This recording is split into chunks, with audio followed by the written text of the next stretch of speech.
I want to foster ideas that are non-traditional in business. For example, that you can be profitable, you can obtain profit, a very interesting profit, but also you can be human-oriented. It's not what people think about, like, for example, technology or artificial intelligence or information. I mean, it seems so simple, the idea. The idea is simple but powerful. A human being can help develop new business models, innovative products, non-traditional services, and also is in charge of developing this strong, long-lasting relationship with different stakeholders. Companies don't have to hire continually people that are leaving. People want to remain in the company.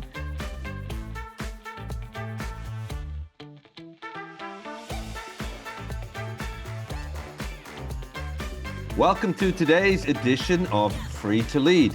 Journeys of leaders, driven by passion, inspired by purpose. And today I'm joined by Dr. Bruno Cignacco. He's an international business consultant, a TEDx speaker, a researcher, and for over 30 years, he's advised and trained hundreds of companies on international trade activities and international marketing. He also trains companies on compassionate business and human-oriented leadership. And his book is called The Art of Compassionate Business. So without further ado, Bruno, welcome to Free to Lead. Thank you for your invite. I feel very honored to be here. Thank you, Will.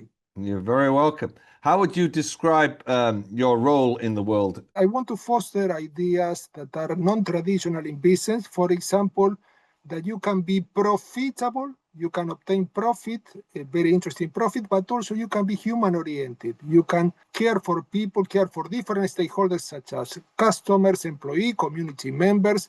So both things are not incompatible. And I'm giving talks and training companies worldwide.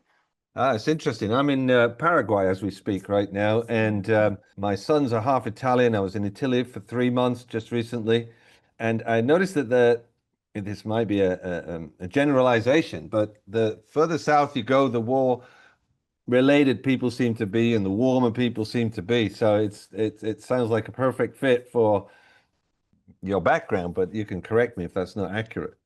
It's correct, because there are two types of cultures worldwide. One that is called collectivist cultures, for example, many countries in Latin America and also Italy, Spain, where groups, communities are fostered and also supported. People can rely on communities and groups, but also you have individualist countries, for example, UK, I'm based in the UK, and America, where people are more self-reliant. They rely on themselves, individual achievement is fostered. So you have two types of cultures that we need to respect, each of them, but in practice, my concept of compassionate business is more aligned of building strong networks where you can rely on other people, they can rely on you, and you can bring about mutually beneficial relationship in the long term. Oh, very good. I was just walking around the neighborhood yesterday, and it just struck me how in a community, people kind of know each other's business, but they also help each other. You know, it's without question, you know, they just, oh yeah, can I help? And they want to know, important. You know. And I reflected that back in England. It's not that there isn't some of that there, but it doesn't seem the same. It's like people mind their own business. In fact, it's a saying, mind your own business, right? Very important. And I want to highlight a very important research study. This study observed and concluded that when you offer the same product, two companies are offering the same product or very similar product, the differentiating point is the personalization of the relationship that you have with the customer. So when you personalize the relationship, when you look for a specific need that this customer has and how you can satisfy in a very specific and effective way, instead of treating this customer in an impersonal way, this customer is more prone to buy the product for the company that is using a personalized approach. Instead, when the company uses an impersonal approach, this means that treat each customer in the same way, in a very distant way, without connecting to them on a mental and an emotional level, these customers are more prone to leave this company and switch from this company to competitor because they don't want to only to buy a product, they want to be supported by this company if they have doubts on how to use the product, or they want to return the product, or they want some refunds, or they want some clarification, or they have some complaint. So companies that are offering a personalized approach, they're more prone to be differentiated from other companies in the marketplace and in the sector, and they're more prone to gain the loyalty from these customers. Yeah, it's very, very good. I mean, I'm relating as you're speaking to a friend of mine who when I first left my previous company and went on my own, called up, said, I'm here to help. How can I help you? And he just listened, and and I'm still doing business with him 5 years later, and it's like I can't leave because he's such a friend, and he's been so good to me. So it does echo in what you're saying. This is so true in a way that this aligns with research too, that the most important factor in is not what people think about, like, for example, technology or artificial intelligence or information, or, for example, asset like buildings or property, but it's the human being, because the human being is a meta resource. Companies generate other resources. A human being can help develop new business models, innovative products, non-traditional services, and also is in charge of developing this strong, long-lasting relationship with different stakeholders. And this is quite important because no company can succeed on their own. They need the support of different stakeholders, externally, customers, suppliers, community members, business partners, and internally, employees and management. So when you support these stakeholders, you are creating a positive cycle of reciprocity. This means that you are helping them and they're more prone to reciprocate, to help you in return. And this is a win-win approach because they win with your support and you win with their support. Yeah, very, very good. I mean, it seems so simple, the idea. The idea is simple but powerful. The more simple it is, the more powerful it generally is, right? And also, this applies to different areas in business. For example, some researchers have observed that, for example, when you develop what researchers call a psychologically safe workplace, where people are supporting each other, employees are allowing everyone to give their voice, their opinions without being ridiculed, without being disrespected. When people have difficulties, they are supporting each other in a compassionate way. In these workplaces, according to research, there tend to be more higher employee satisfaction, higher customer satisfaction. Why? Because employees that feel supported, they feel satisfied, tend to serve customers much more effectively. But also you have lower absenteeism, lower stress level, lower turnover, which implies that companies don't have to hire continually people that are leaving. People want to remain in the company. And also this brings about a positive impact on the bottom line. This means profit. This means that building a supportive workplace, a supportive work environment is not only making people feel well, feel supported, assisted, but also bring about much more efficiency, bring about much more creativity, much more productivity, because people are less prone to be stressed. When people are stressed at work, their productivity levels go down. Their creativity goes down. Why? Because they feel threatened, they feel defensive, they cannot think clearly because they are a bit, in some cases, fearful of making mistakes or not meeting the deadline. Instead, when the work environment, it has a much more positive atmosphere and people are supported, they are treating each other in a cooperative way, they're not competing with each other, but they're trying to help each other, supplementing their skill and complementing their skill. These workplaces tend to be more creative, more innovative, and people bring about the best ideas, and people are more prone to go the extra mile without being asked for.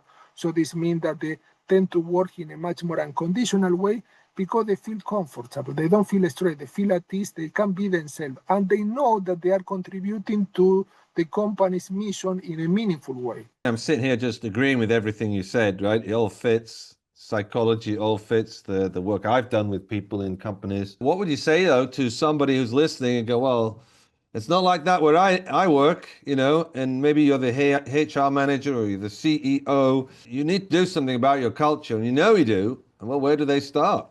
Yeah, they start, well, very simple way is differentiating two main factors in business that are the quantitative aspect of business, quantitative, what can be measured, what can be precisely counted. For example, profit, market share. Most companies tend to focus exclusively on this factor: profit, market share, sales, reducing costs. This can be measured from a year to the next year, and can be measured if this go up or go down.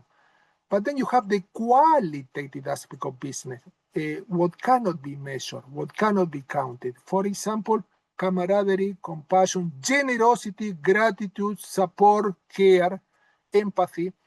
And why this is so important? Because when you foster these principles, these values, compassion, generosity, gratitude, you build a much more supportive workplace where you have higher employee satisfaction, higher customer satisfaction, and all the other positive effects that we mentioned. And these tend to contribute to quantitative aspects. So this means that by focusing also on qualitative aspects, fostering support, fostering care, generosity, gratitude, you build a strong relationship within the workplace and also with other stakeholders, with customers, suppliers, community members. And this helps you achieve more easily this profit, market share, sales, reducing costs. Why? Because you have the support of all these stakeholders. They are on your side. They are not acting against you. They are all on your side, and they are trying to help you achieve this objective.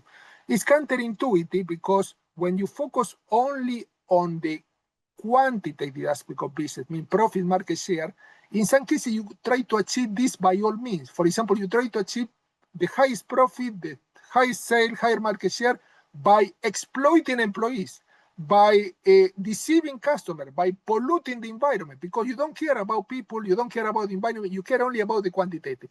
Instead, when you care about people, you have a much more balanced view, and this means that you focus on profit, market share, but also you focus on people that will help you achieve more profit, more market share, reducing costs, more productivity, more innovation. So it's counterintuitive, and companies have a preference, a natural preference for what can be measured, what can be counted. A famous thought leader observed, not everything that counts can be counted, and not everything that can be counted counts. So this means that there are things that cannot be measured precisely, for example, generosity, gratitude, but count, they are of value for a company. Why? Because you build a strong relationship and create a positive cycle of reciprocity, of generosity, of support, of gratitude, of care, or empathy, compassion, and these bring about indirectly higher profit, higher market share, more customer loyalty, lower absenteeism, lower stress level, more innovation. So let's say you're the employer and you have, I don't know, 200 people working for you. Where do you start? I mean, what do you actually do?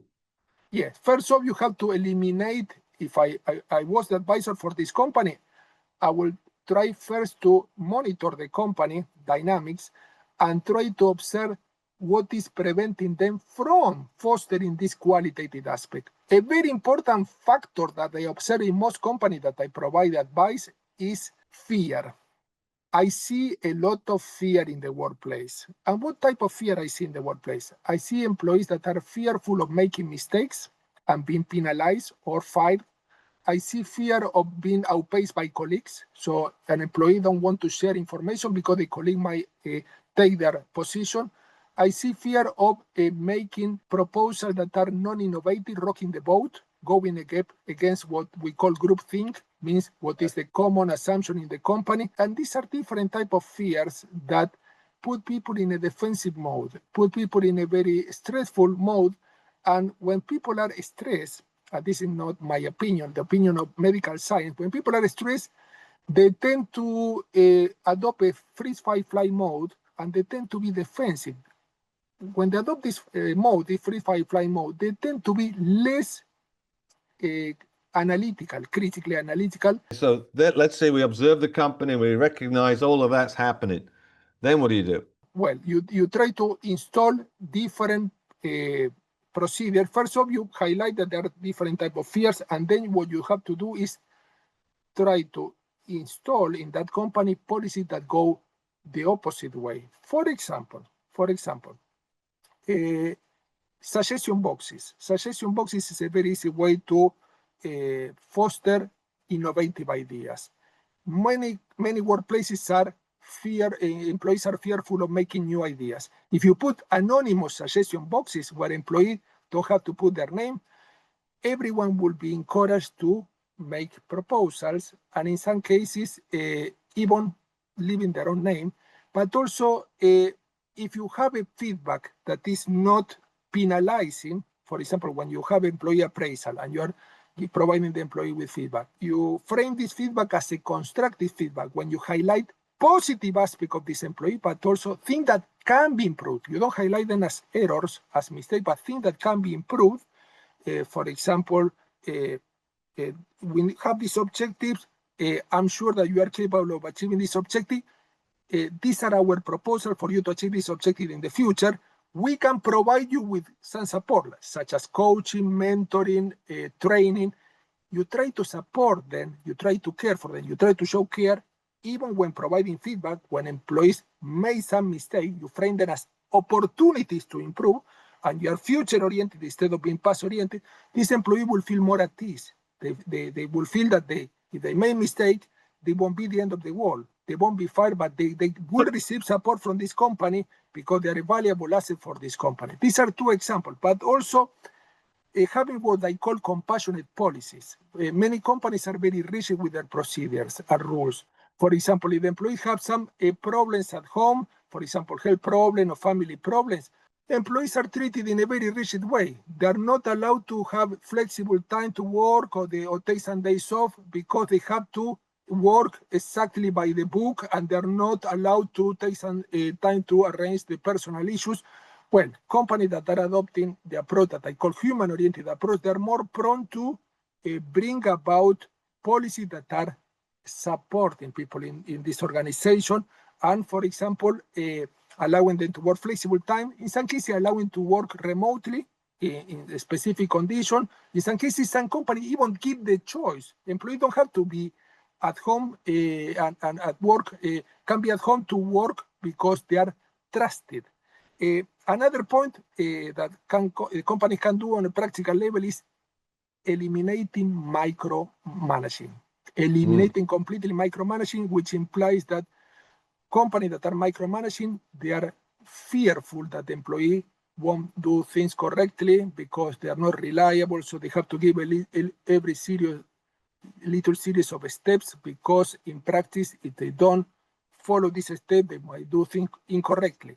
Instead, companies that delegate, that give general guidelines to this employee and allow these employees to trust in their own expertise, experience, and obviously capabilities, these employees tend to act in a much more effective way because they don't feel treated like children, naughty children, where they can be monitored at every moment. So these are few examples. There are many others, but these are few examples, for example, of how companies put on a practical level.